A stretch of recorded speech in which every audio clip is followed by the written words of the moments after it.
Welcome back, everybody, to another episode of the Educational AD Podcast. We'll be right back with today's guest, but we want to give a shout out to our sponsors. You've heard me say many times, we only have sponsors that I used as an athletic director. They're all great companies. You should be using them too. So don't hit that fast forward button. Stay with us for the next 3 minutes. We're just going to give each one of them their shout out. Make sure you check out their websites. Here we go. We want to say thanks to Sideline Interactive indoor score tables and video boards. Go to sidelineinteractive.com and schedule a live web demo and see their score tables and their score boards in action. Their products not only generate income for your department, but they also create the ultimate game day experience for your student athletes. That's sidelineinteractive.com. We want to say thanks to Hometown Ticketing. Hometown is the leading digital ticketing provider to schools and colleges. I don't think I need to say anything more, but Hometown is digital ticketing that offers more support, more security, and more customization. The Hometown team is here to help you make the best solution for online ticketing. Go to hometownticketing.com. We also want to thank Vital Signs Wall of Fame. If you're looking for a really cool way to show off your school record boards for all the sports or your school's Hall of Fame, go to vitalsignswalloffame.com. It's also a great way to showcase your school's diverse history and your proudest moments. Mention the podcast, you'll get a nice discount. That's vitalsignswalloffame.com. We want to say thanks to our friends at Huddle. Go to huddle.com and change the way you see the game. As a football coach, I used Huddle for years, but when I became an athletic director, I made sure that our school was a Huddle school. And our coaches just loved the tools that Huddle provided that helped them coach our kids up to their highest level. Go to huddle.com, join the 8 million users, and turn your school into a Huddle school. We want to say thanks to our friends at Gipper. Gipper is the official social media graphics solution for the podcast, and their team is going to show you how you can create world-class marketing content to help promote your teams and celebrate your athletes. Gipper's used and trusted by over 3,000 athletic programs across the country. It's professional graphic design made simple. Go to Gipper.com to get started. We also want to say thanks to Home Campus. Go to homecampus.com. They are the official and exclusive high school and state association management platform for us. It's also your one-stop platform for things like scheduling, all the things that go into athlete eligibility and clearance, including uploading forms. You can even let your parents upload those forms directly, and a whole lot more. Go to homecampus.com to find out all the things that they can do for you. That's homecampus.com. We want to say thanks to our good friends at Snap Mobile, which is the parent company. Snap Raise is the platform. Have you ever spent weeks with a fundraiser with little, if any, return? Stop right here. Go to snapraise.com. Hands down, the best online fundraiser out there. We used it at our school with great success, and so will you. It works. Go to snapraise.com. Check out their other platforms like Snap Store, Snap Sponsor, a really cool one called FanX. You'll find it all at snapraise.com. And we want to say thanks to Athletic Surveys by LifeTrack. If you've never used a survey to take the pulse of your student athletes or your parents, you're really missing out. Go to athleticsurveys.com. They're going to create a custom survey that lets you take the pulse of those parents that like to complain, but also the 98% of your parents and students that have a great experience. And that's a tremendously valuable tool to have when you're talking with a frustrated parent or your principal or your school board. Go to athleticsurveys.com. Let them help you take your athletic program from good to great. Welcome back, everyone, to another episode of the Educational AD Podcast. As we've done a few times in our show, we are going international. We're going all the way to Dublin, Ireland, and we're going to be visiting today with J.P. Nerbun.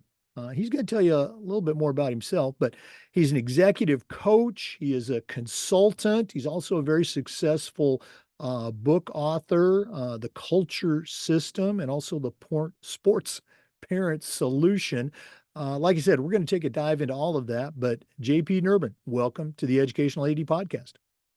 Hey, Jake, appreciate you bringing me on here. This is going to be a lot of fun. No, I'm excited. You and I connected on LinkedIn, as a lot of people do now. Thought you'd be a great guest for our listeners. So glad that you could make some time for us. And let's go ahead and jump right in. We always like to let our listeners have a chance to get to know our guests. So give us that quick bio, where you were born, where you grew up. Maybe take us up through your own high school and college days, and then we'll take a break, and then we'll take another dive into it. But what's the J.P. Nerbun origin story? Yeah. I grew up in Columbia, South Carolina, and basketball was my main sport. I was a multi-sport athlete for many years, but really invested in basketball and was just in love with it from an early age.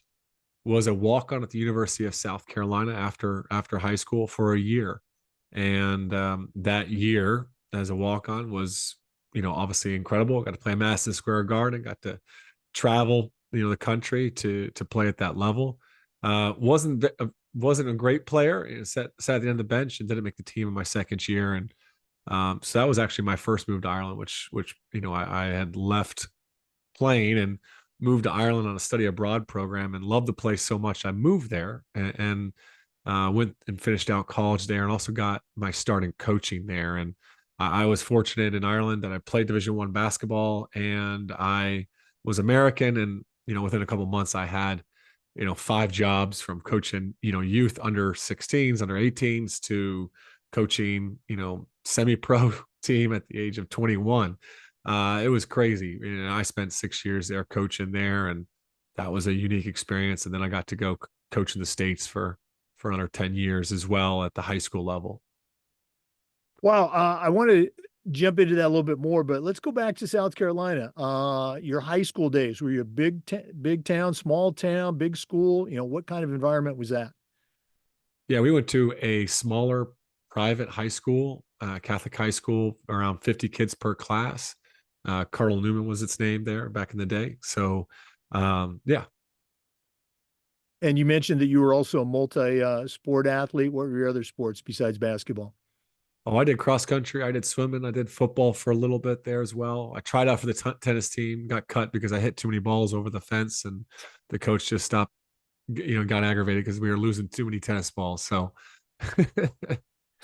Well, you mentioned that, your background when you went to Europe, I know they play basketball over there, but it's certainly not to the degree that we play here in the States. So, you were looked on, and you said at 21, you were, a pro, you were a guru there in the country. What was that like, coaching adults at that young age, probably players older than you?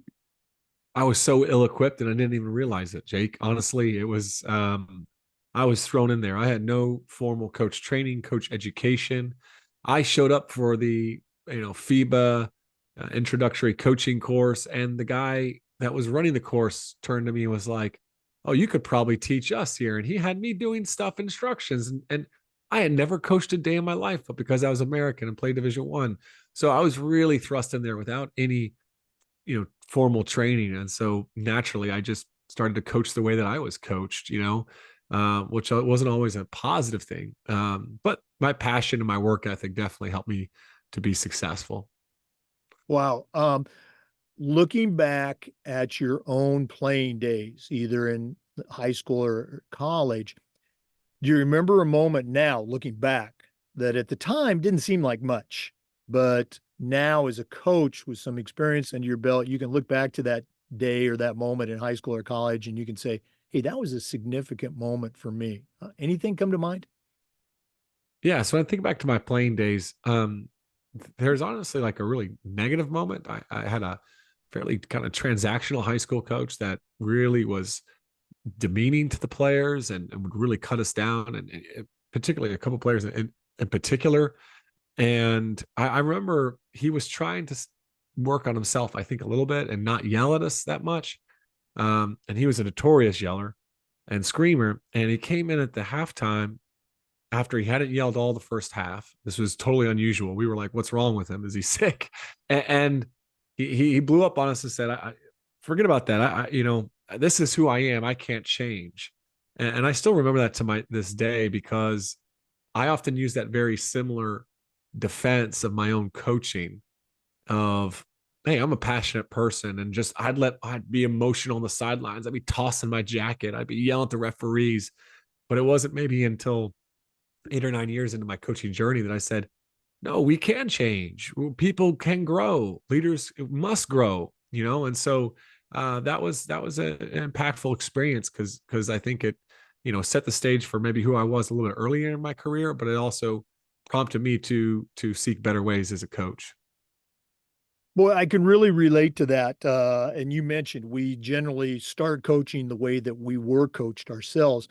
And going to high school and college in the decade of the 70s, I had some old school coaches, but as a young coach, I was yelling and screaming.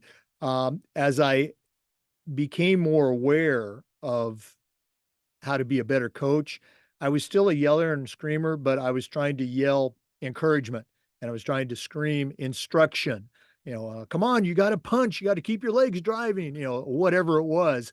I still probably had too many moments that, went the other way, but I did. I tried to get better and I think I did get better too. So thanks for letting me self reflect on that. For our guest today, or for our listeners today, our guest is J.P. Nerbun. He is a coach, he's a consultant, he's an author. We're going to hear more about that, but let's take our first break. But I promise we're coming back. Please stay with us. This is the Educational AD Podcast.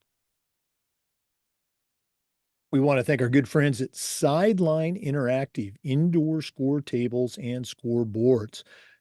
Go to sidelineinteractive.com and you can schedule a live web demo and see their products in action. Probably one of the best purchases I ever made as an athletic director was our Sideline Interactive indoor score table. Of course, we used it for home games, but we also used it for pep rallies, for signing ceremonies. Their products are just tremendously versatile and their customer service just outstanding. Go to sidelineinteractive.com. Schedule that live web demo today. We also want to say thanks to Hometown Ticketing, the leading digital ticketing provider to schools and colleges. Go to hometownticketing.com and their team is going to help you set up, sell your tickets online, not just for your athletic events, but things like school plays and concerts, school dances, even graduation. And here's the best part. Every school is assigned a dedicated client success manager that's going to provide you hands-on support every step of the way. That's every step of the way.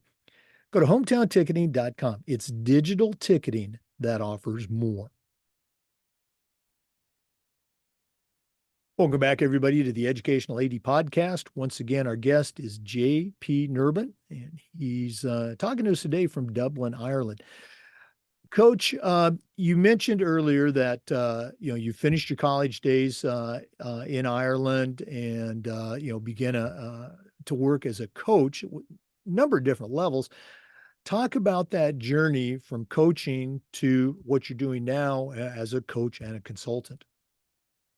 Yeah, I mean, I think like a lot of coaches early on, I was really into and enamored with, tactical development and skill development, right? The tactical and the technical aspects of the game. How do I become a better teacher?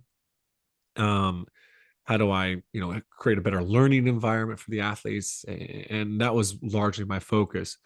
And when it came to culture and leadership, I kind of just thought it was like, hey, you just set it and then you hope for the best. I didn't really take a lot of intentionality with it. Um, there wasn't really a lot of learning into that. Picked up and read a few John Wooden books and then thought, okay, there we go. I've ticked that box. So as you look at it, and over that first 5 years of coaching in Ireland, I had a lot of success. I had coached at men's professional, women's professional, won a college women's national championship, led two teams on trips abroad in the States. And so I had a lot of success in that really set me up to be able to come to the States and coach at the high school and walked right into a head coaching job there at the varsity level, but probably felt a little overconfident in my abilities. And so I really kind of struggled, with that shift and that change. Had some great relationships and some great culture back in Ireland, right? Like there was a special place that I had and a great relationship with my players. Get to the States, and I really started to struggle those first few years. I cared about my players. I wanted to build character. I tried character curriculums, leadership curriculums, get a leadership coach, all these things.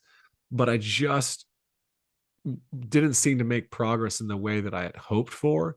And I kind of started, there's different moments in my coaching journey where I started to reflect on and say, hey, I don't really like the relationship of a lot of that I have with a lot of my players. It seems very, they're not bought in. This seems very adversarial. Secondly, I don't know that I was having the impact as far as the character development that I wanted to see my players. And then the culture, it was kind of some of those years you just kind of were glad, everyone's kind of glad the year was done. And so for me, I started to really reflect on that, and I became hyper obsessed and focused on culture. And like I said, I had a leadership coach, character coach, all that stuff. But it wasn't until I got my own coach, a mentor coach that I'd hired, and my school, my athletic director supported in that process, that I started to really dig in on making some of those changes that I needed to make in my own coaching. And then started making changes in how I laid out my culture. And what sparked that was honestly some feedback from my AD, who was very good in that role. And his name is Matt Pobiego, phenomenal guy. And then also, so a few parents actually gave me some feedback around how I was leading the kids. And I was fortunate to be able to find a really good mentor coach that helped me make a lot of changes. You grew up in the American system, high school, some college, and then also now you've had exposure for a number of years, in Europe. Um, what would be your perspective as far as, similarities and differences? Are programs generally the same? Obviously, Europe is more exclusive to the club system as opposed to sports and schools, but from a coaching perspective, you know, what's your observations in that area as far as are we alike, or are we different, or is it pretty much the same? Yeah, I think there's some things that are culturally different. Like Ireland's very sarcastic, for instance, and very cynical. And I used to be this really trying to be charismatic, passionate, fiery halftime speech American when I initially coached. But the Irish beat that out of me really quickly. that they just gonna laugh at that. So when I came back to America, I kind of lost that, and I think that was initially some of my struggles too. Was I was really sarcastic and cynical, and it didn't sit well with players. So I think there's some cultural differences and that you have to kind of pay attention to for sure. But I think that today people are people. There's a human element to coaching, and everything needs to be personalized to your context and the people you're dealing with and their struggles and their challenges and their desires and their needs. And so I think the same principles still are really applicable. Mhm. No, that's interesting, and I guess it's good to hear that there's more similarities than differences. Um, for the last few years, you have a program. It's a uh, coaching, consulting, culture development business. We're going to talk about the books later, but how did that all come about? What was that moment or moments that led you to say to yourself, "I'm going to create this"? Yeah, it came out of my own experience around what helped me to really grow as a coach and really improve my team's culture. Working with that coach, his name was Jamie Gilbert. He had co-authored a book, "Burn Your Goals," which I read and really took to and reached out to ask him some questions. And he said, "Hey, I do work one-on-one work with coaches," and so I was like, "Hey, I'm doing this. So if I can get the money together," and I went for it. So impactful, and so kind of in my journey as a coach, Jamie encouraged me to start writing. And so I started a blog called Thrive on Challenge, taken from the phrase, people with a growth mindset seek and thrive on challenges. Like I said, Carol Dweck's book, Mindset. And I was like, man, that's me. Like when I'm in a challenge, when I'm in a struggle, this is where I really grow and thrive. And we were actually in a really tough part of our season. Things were really going well within the culture of the team. The foundation had been laid. The work that I'd done with Jamie was really impactful. I was showing up differently as a leader. At the same time, we unfortunately were in the biggest losing season I've ever had in coaching. And so we really, the parents were a little bit upset. They were a little frustrated, and obviously, the fans, and there's just that outward criticism, but the foundation was solid. And so I wrote about that. I wrote about, hey, when we're having a losing season, but the impact is there and the culture's foundation has been laid. I published that in a really kind of a low point in some regards, point of my journey, but so many other coaches resonated with that article, that blog. I got a lot of messages. Thanks for sharing. Thanks for for that courage. And I realized I wasn't the only coach that struggled with these things and of insecurity and trying to, how do we discipline? How do we hold our players accountable? How do we build relationships? So I just kept writing. I kept writing about the books that I was reading. I was reading a book a week. I started a podcast, start interviewing people, learn from them, called the Coaching Culture Podcast. And as I started writing more blogs and publishing more podcasts, people started reaching out and saying, "Hey, coach, I need some help. You got some time." And so that evolved into just some kind of more formal kind of conversations where I was doing a bit of consulting, helping them troubleshoot. And then eventually I went and got my coaching certification from Georgetown University and kind of formalized this into a leadership coaching business where I work one-on-one with different coaches. And I do go in and do workshops and presentations and speak, but it's not the core of what I do, because I believe at the core of what coaches really need is someone to walk the journey with them, help them to take different perspectives, and also cut out some of that work around different things within the culture systems, like different tools and strategies to build their culture. And so I try to do all the research and cut back on that and help them to implement some things as well too. Boy, in our next segment, we're going to take a deeper dive into that. But you mentioned something that was impactful for you, that you realized you weren't the only coach out there that might be having a struggling season, and that's so true for every. Football was my team sport. For every coach that goes 10-0, there's going to be that coach that's 0-10, and for every coach that's 5-5 and just pulling their hair out, there's another coach that's 5-5 and they're celebrating like they won the Super Bowl because it was a great improvement. So, again, the experience, it's unique, but it's also, very much a shared experience with somebody out there. Uh, Good for you for, creating that blog and your podcast, et cetera. We're going to give out all that contact information later. But for our listeners, our guest today is J.P. Nerbun. We're going to take another quick break, but when we come back, we're going to ask JP to share some of the things that he does with his clients, his coaches, his schools, and a whole lot more. So please stay with us. This is the Educational AD Podcast. We want to say thanks to our good friends at Vital Signs Wall of Fame. Go to their website, Vital Signs Wall of Fame, and check out their interactive touch screen video consoles. That's right, touch screen. If you're looking for a really cool way to display your school record boards for all the teams, for all the sports, go to vitalsignswalloffame.com. Mention the podcast, they'll give you a nice discount. That's vitalsignswalloffame.com. We also want to thank our good friends at Huddle. Go to huddle.com and change the way you see the game. As a football coach, I used Huddle for years, but when I became an athletic director, I made sure that our school was a Huddle school. And our coaches just loved the tools that Huddle provided, all the coaches, volleyball, basketball, you name it, that helped them coach our kids up to their highest level. Go to huddle.com, find the complete solution for the challenges you face as an AD or a coach, and join the 8 million users. Turn your school into a Huddle school. We want to say thanks to Gipper. Go to Gipper.com, and their team is going to help you create world-class marketing content that will help you promote your program, celebrate your teams, and showcase your athletes. Gipper's the official social media graphic solution for us, and it's used and trusted by over 3,000 athletic programs, both high school and college across the world. It's professional graphic design made simple. Go to Gipper.com. Start creating world-class content for your school's social media channel. Welcome back, everyone, to the Educational AD Podcast. Our guest is J.P. Nerbun. He is a coach, he is a consultant, he's an author, and his specialty is creating and enhancing culture. JP, I'm sure you worked with a number of clients, both schools, programs, and coaches or ADs.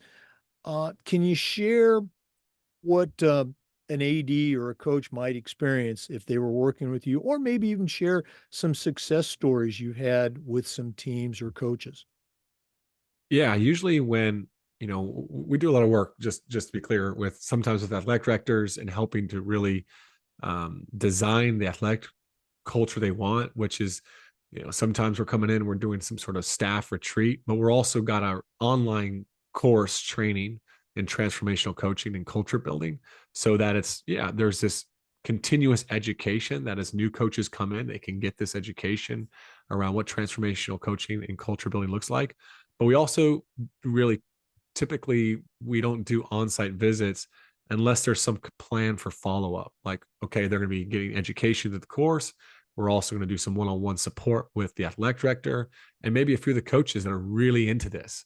So that's some of the work that we do with athletic departments, is kind of setting that philosophy of the department, but also what are the systems? How are we going to do things here to drive those beliefs, to make them come to reality, as well as to really get the results that we want as far as athlete experience and enjoyment.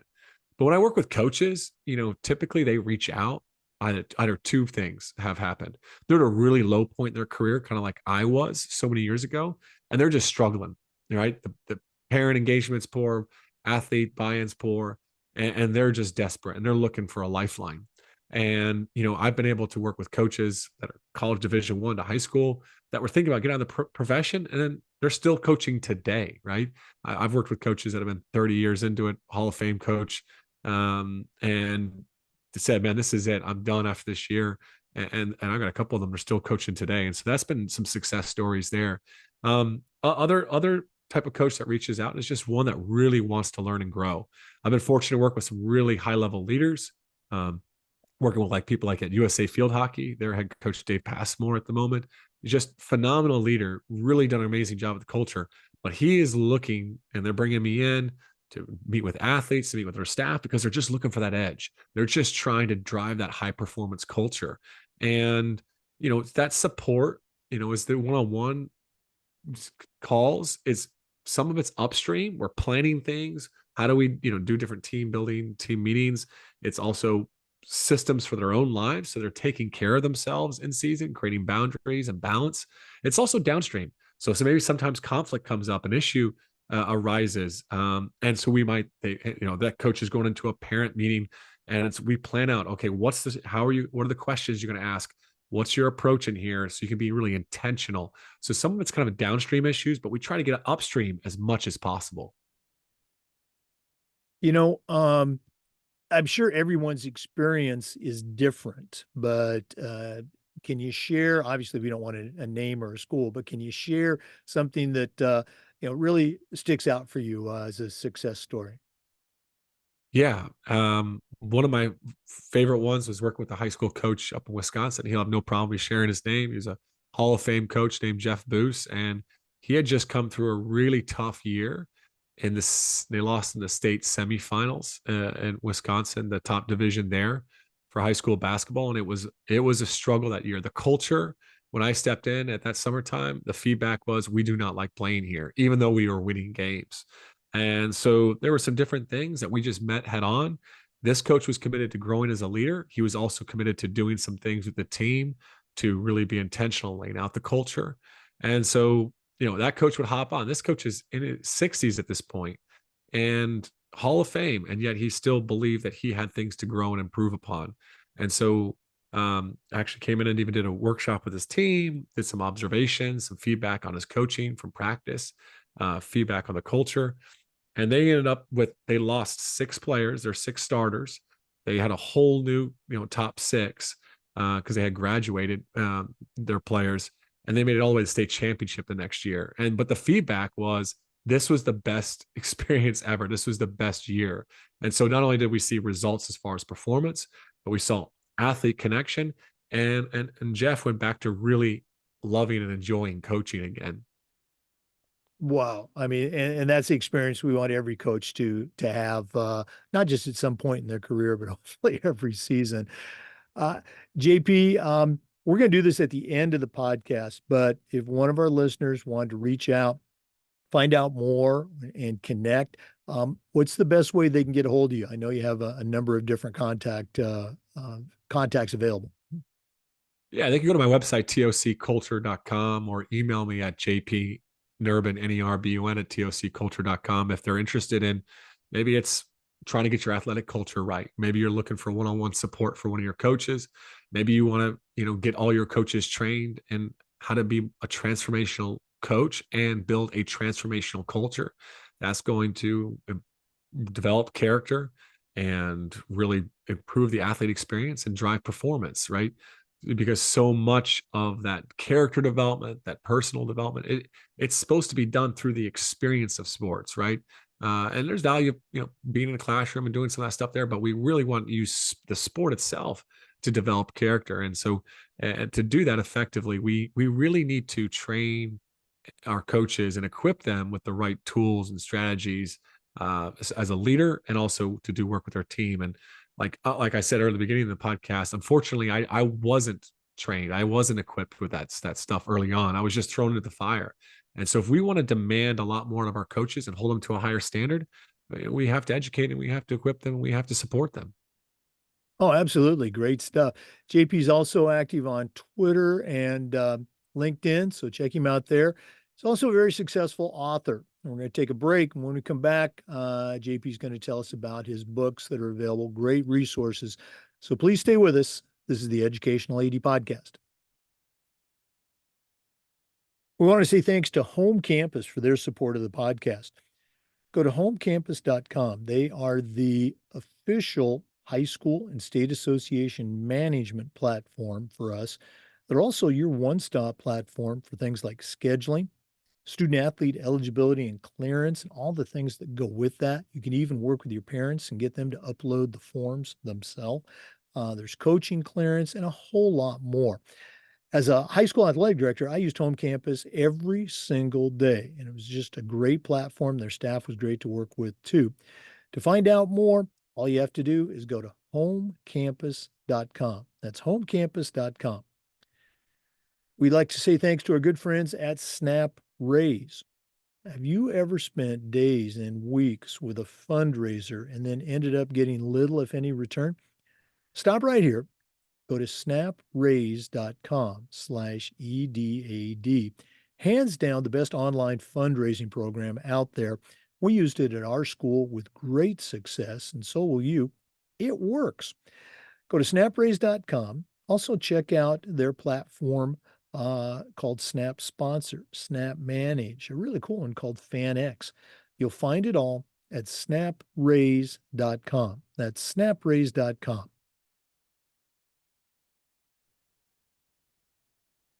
Welcome back, everyone, to the Educational AD Podcast. Once again, our guest is J.P. Nerbun. He's a coach, he's a consultant. He's also a very successful author. He has two books. One's called The Culture System. The other one's called The Sports Parent Solution. JP, how did the books come about? And then let's, talk about each one individually. Yeah, I mean, the sports parent solution in many ways is a sequel to the culture system. The culture system, came about through my work with coaches over the last 7 years. What I've realized is coaches have limited time. Right, is a big challenge when it comes to culture and leadership. Secondly, they not only have limited time, but I think we all have a vision or idea of what is important to us and the experience that we're trying to create, but we don't have a lot of practical ways to do that in a way that works. And so what I've shared in the culture system is really four parts to the book. The first is, how do you develop your own leadership philosophy? Not a philosophy that just looks good and sounds good, but one that you're continuously aligning yourself to, your behaviors and your coaching identity to. It's one thing to say you value care or respect or competition, but are you demonstrating those behaviors on a day-to-day basis? So we really need to have an individual operating system at the core, and that drives the rest of the system. The importance of the system is that every culture already has a system, right? And that system's getting you the results that you're currently getting. So this is more about addressing and developing a new framework for your system so that and when you do this, you actually get upstream. So the investment of time and energy in developing this system, while there's a little bit upfront, it's more about changing how you do things, how you run your program, how you run your meetings, how you discipline. And so outside of that core individual operating system, you have how we establish the culture, which is culture is the standards and the relationships. So how do you establish those? Through non-negotiables, co-creating standards with your team, individual player development plans, leadership council groups. Then how do you support that? Right? Are you supporting it through team building type things that are effective? Are you do you have effective ways of supporting behavioral type changes, and you're not just the accountability police? How are you? What's your communication like as a team? How are you reviewing standards? And at the end is the enforce. So how do we discipline in a way that's effective, a way that actually is research based through behavioral science, as well as effective things that we've learned in parenting and teaching that are just effective ways to discipline, to enforce those standards in the program. And so everything is really practical. Yeah, there's some really cool stories of the successful pro team, but at the end of the day, we have real practical ways of what it looks like for the high school coach, the youth coach, and the college coach, which I think most coaches really appreciate, because it's cool to learn how Manchester United or the New England Patriots build culture, or they're doing it there, but that doesn't work, or that doesn't really apply or make a lot of sense to a youth coach today. Yeah. Again, there's a lot of areas I want to go down, but we're limited on time. Let's talk a little bit about the sports parent solution. You know, back in the day, I think the philosophy was, well, there was no philosophy. Parents stayed in their lane. My parents would never dream of going up to one of my coaches and asking, "Oh, hey, don't you think Jake should, do this or that?" Nowadays, it's different. We understand that parents are going to be involved, and I think here in the states, through the let's say the NIAAA, our National AD Association, it's not dealing with parents, but they use the term partnering with parents. For your sports parent solution, what are some of the things that you share as whether it's dealing or partnering with parents for your clients? Yeah, it's really all the stuff that's shared in the book is really practical, and it's been stuff that's been used by coaches, and it's but it starts that what you just shared there. We have to have a mindset shift. We're not dealing with parents anymore. We're partnering with them, right? And we do that because we recognize that parents are the number one influence in the lives of that athlete. So if we want to help that athlete, their mental health, their development as a character, their development as a player, we need to be partnering with the parent. Also, parents really impact our culture, whether we like it or not. So, if we want a great culture and great team experience, we need to partner with the parents to be bought into the things that we're doing and the culture that we're trying to create. Right? So important. And so, at the end of the day, do we have the right mindset? Comes back to that leadership philosophy. Outside of that, how are we establishing that partnership? Really need to be intentional in that preseason meeting. Also, just getting to know them, learning about their names, just getting to know them as a person, and letting them see you as a person is really important. And we've done some incredible things that I even do when I visit schools, co-creating standards with the parents, getting parents in a room and saying, okay, if this is the experience we want for our sons or our daughters, what can we do as parents to help create that? Getting them to articulate that and share that with each other is always impactful. So it's about establishing those relationships. And sometimes we do some really cool events like a parent practice where parents are part of the practice as well before you do that preseason meeting. And that just bringing them into the team experience. What we found is that they get to know other kids in the program and other parents, and they're more likely to cheer for the team and not just their child. Outside the rest of that, it's about how we support and enforce that. And there's a lot of things you can do throughout the year to improve your communication, to let them come in to be a part of that team experience. And at the end of the day, too, we've got to work as coaches and as administrators to work together, coaches, administrators, to really outline, hey, what are our boundaries here? Where are the things where parents step out of line? How are we going to approach that? Is it on the coach to do it, or is the athletic director going to come and support them? And then what are the consequences? Because at the end of the day, we have to be able to enforce some boundaries with our young people, or our young people's parents, because we have to protect that environment to make it safe for our athletes. Yeah, absolutely. Communicating to the parents and the students and your constituents, those stakeholders. Hey, this is how we roll. Okay, and talking about roles, that's one of the suggestions. Is don't wait for something to happen, then you have to correct it. Let the parents know, hey, this is your role. You talked about cheering for the entire team and not just their kid. This is how we roll in our program, communicating it, and then, rewarding and, managing when things go wrong. Great stuff. I love it. Um, This has been really cool, hearing about your story and about your programs, but we're not done yet. We always wrap up with something we call the athletic director's toolbox. Now, you're not an athletic director, but you certainly know your way around the world of athletics. So, we're going to take our final break, hear from Athletic Surveys, who sponsor this segment. Then I'm going to challenge you to send out a brand new athletic director on their very first job. But I'm only going to let you put three things in their toolbox. So let's take that final break. And when we return, we're going to find out what J.P. Nerbun is going to put in his new athletic director toolbox. We want to say thanks to Athletic Surveys for sponsoring the AD Toolbox segment of our podcast.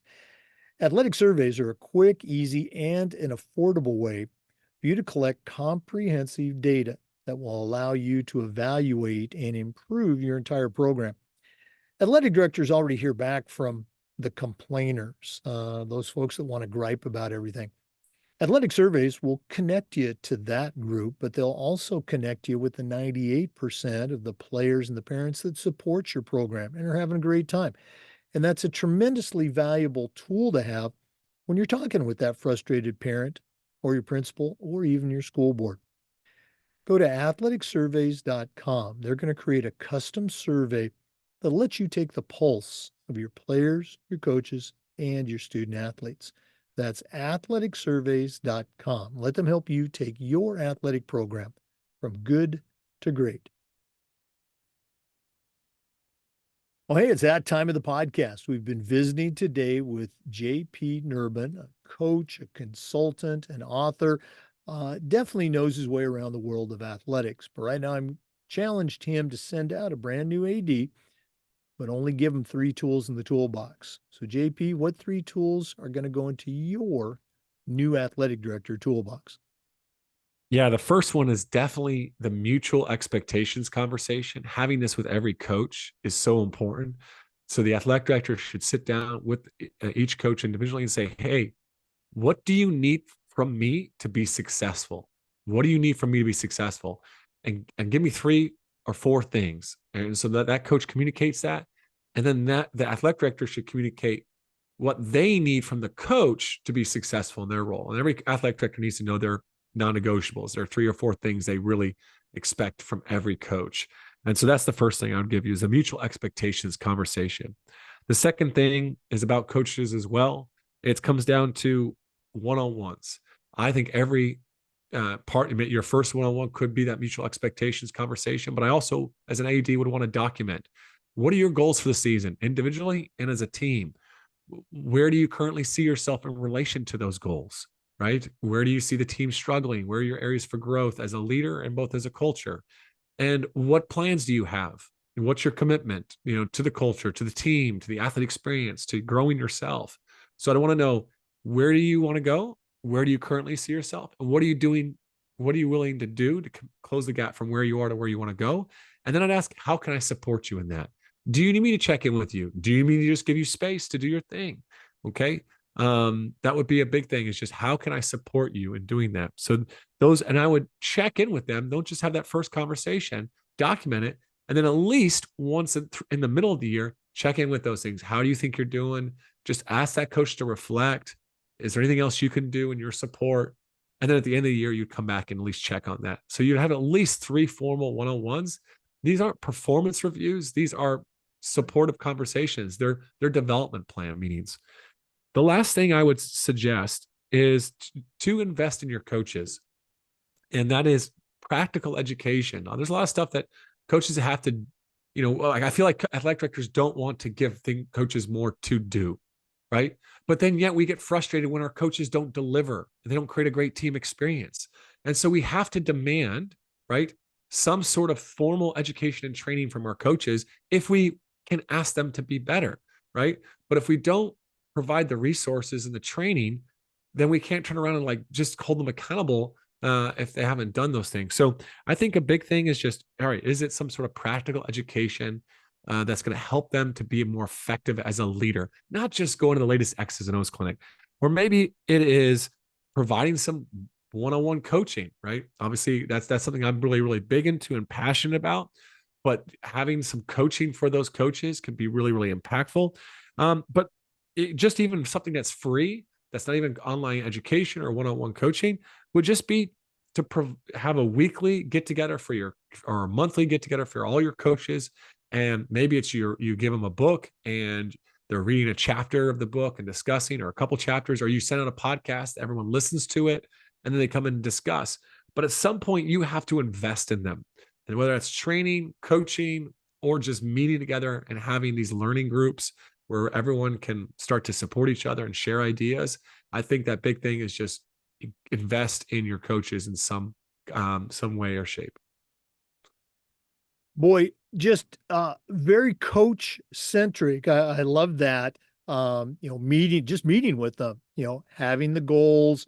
It's not performance oriented, providing professional development. I think all athletic directors want to provide professional development. Sometimes they just get buried in the minutia of their own job, the scheduling and the transportation and all that stuff. But great suggestions. And your first one, supporting them. This was something I did very late in my career. I wish I would have learned it sooner. The best thing I ever did, I just accepted the AD job at the school that I ended up retiring from. And long story short, sent out an email to every coach, head, assistant, JV, middle school coach. Hey, come in and meet me this summer. Just want to say hi. Almost everybody came in. And the very first thing I asked them was, what can I do to help you have more fun coaching? What were some things I can take off your table? And it was just so impactful for them and for me. I had a great coaching staff, and I had Hall of Fame coaches coming up to me in the next weeks and months saying, nobody ever asked us that before. And it was just so cool for me, and I think it was cool for them too. So JP, thanks so much for sharing everything with us. Once again, if one of our listeners wanted to reach out and connect and find out more, take advantage of your resources. And listeners, I think you got a great resource here. How can they get a hold of you?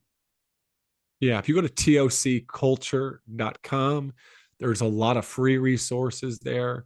You can check out my books, download free chapters, get discussion guides if you want to, do a book study with your staff. Yeah, there's so much stuff out there. There's also my online course. We're rolling that out with 3 different levels of transformational coaching and culture building. So, and you get access forever to it. So essentially, new coaches come into your program, they can get trained up and they have the same training that every other coach has. So you can go to tocculture.com. There's plenty of ways to reach out to me through there, or just fire me an email at jpnerbun, Nerbun, at tocculture.com. And the 2 books, let's go and mention them one more time. And where can they get those? Yeah, they're on Amazon and Apple Books. The Culture System, a proven process for creating an extraordinary team culture, and the Sports Parent Solution, which is about transforming your greatest obstacles to your greatest allies. Yeah, great stuff. JP Nerbun, thanks so much for coming on the Educational AD podcast. All the best as we move forward into 2024. Thank you. For listeners, we do this just about every day, and we upload the Zoom recordings to the Educational AD Podcast YouTube channel. Of course, we appreciate you listening. Come back next time for another great interview. And again, we thank you for listening to the Educational AD Podcast. We'll see you next time.